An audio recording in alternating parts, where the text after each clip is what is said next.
L'Assemblée nationale a déclaré recevable, au terme de 2 journées de débats intenses tenues du mardi 18 au mercredi 19 novembre 2025, le projet de loi de finances pour l'exercice 2026.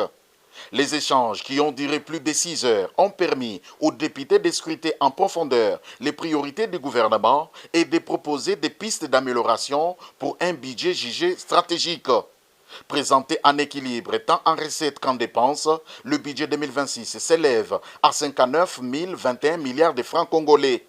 Il marque une hausse de 16% par rapport au budget rectificatif 2025 arrêté à 50 692 milliards de francs congolais.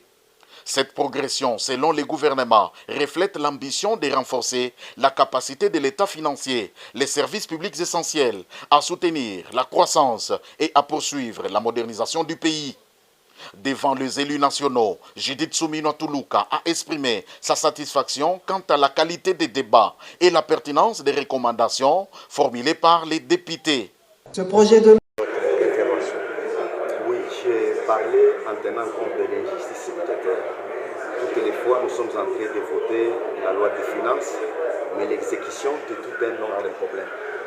Parce que j'ai constaté les temps que nous venons de passer à l'Assemblée, chaque fois quand on vote le budget, et tout ce que vous retenez comme ligne budgétaire ne sont jamais exécutés tels que votés par les députés. Raison pour laquelle il fallait que je puisse intervenir, non seulement pour interpeller le gouvernement, mais pour que le gouvernement ait un bon cœur de faire de partout. Il est gouvernement de la République démocratique du Congo. Mais dans l'exécution du budget, il y a les endroits privilégiés et d'autres oubliés, comme le cas de la province de Lomami, où il n'y a absolument rien depuis que le gouvernement est gouvernement.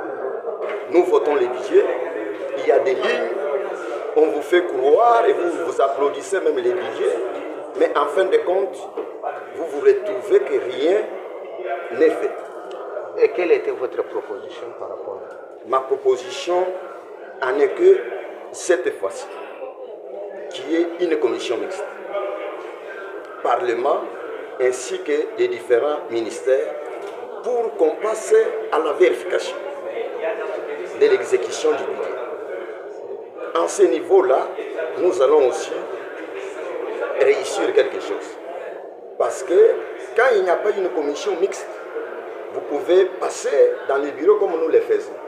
Vous faites les suivis au niveau de Kinshasa avec trop de promesses.